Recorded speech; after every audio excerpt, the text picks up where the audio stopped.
Can we borrow you? Sure. We'll take it. Just a couple. I have a meeting. We'll make it fast. And then I'll be back out in a little bit if you have more. What's going on? Okay. One question about these buyouts. You've been describing it as this effort to get folks to return to work. The union that represents federal workers, though, says this isn't a voluntary buyout. They say this is a purge of people that don't agree with the president. What's your response? That's absolutely false. This is a suggestion to federal workers that they have to return to work. And if they don't, then they have the option to resign. And this administration is very generously offering to pay them for 8 months. 6% of the federal workforce in the city actually shows up to work. That's unacceptable. We're all here at work at the office. There are law enforcement officers and teachers and nurses across the country who showed up to the office today. People in this city need to do the same. It's an overwhelmingly popular policy with people outside of Washington, D.C. The president campaigned on this, and his administration's keeping the promise. Quick question to follow up on that. How much more is it going to cost? Because a lot of the space has now been given away, leases have expired, new purchases need to take place. What will it cost to bring all those workers back to create the new offices they need? It's going to save tens of millions of dollars because this government has been wasting millions of dollars on empty office space. That is beautiful. I mean, look at the buildings in this city.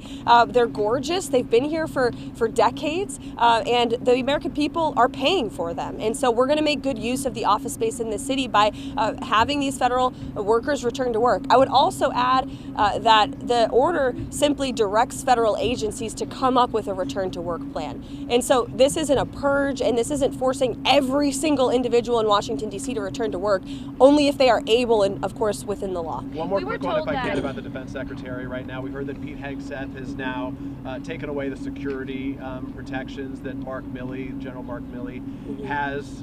Ahead of his confirmation, Pete Hegseth said that his priority would be focusing on the warriors within the military as his number one priority, not politics. Is this putting politics before the warrior workforce by focusing on what seems to be punitive in the eyes of many critics? No, the first action that Pete Hegseth took when he showed up at the Pentagon was telling that the warriors that work within that building, and most importantly our service members who serve this country in uniform, that DEI would no longer be a part of the United States military. We're focused on lethality, we're focused on strength again, and we're focused on rebuilding our military, which is something we haven't seen over the past 4 years. As for General Milley, the president's position on this remains the same as it does for John Bolton and the other individuals. He doesn't believe that these people should have the right to have security clearances and private details for the rest of their lives. Again, taxpayers are funding it, and the individuals you're mentioning are quite wealthy, I understand, so they can get their own private security if they wish. I had a couple questions just about the freeze on federal loans and grants.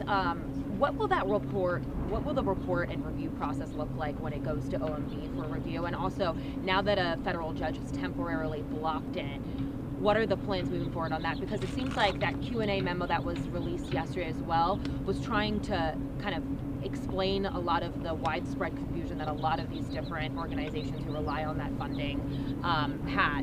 So I'm just on both of those questions. Yeah, well, that's why the Q&A was released, so that there is no confusion. There's no confusion within this building. I know there is, again, amongst the media and those who don't seem to just be able to read a memo and take it for what it is. It's very clear. This is a temporary pause on federal funding to ensure that tax dollars are not funding things that this president has signed out of law. So the Green New Deal, DEI, etc. As I said repeatedly yesterday, and I would like to double down on the fact that Social Security, Medicare, Medicaid, which I'd like to be clear on that today, welfare benefits, individual assistance, food stamps, etc. will not be impacted. So the American people should not be confused about this. And in fact, they should be grateful that this administration is actually valuing their hard-earned tax dollars. What about the federal, what is the response though to the federal judge who's temporarily blocked this? That's expected to play out in court on Monday. What are your guys' plans regarding that? And also, just going back to the review process, what does that look like?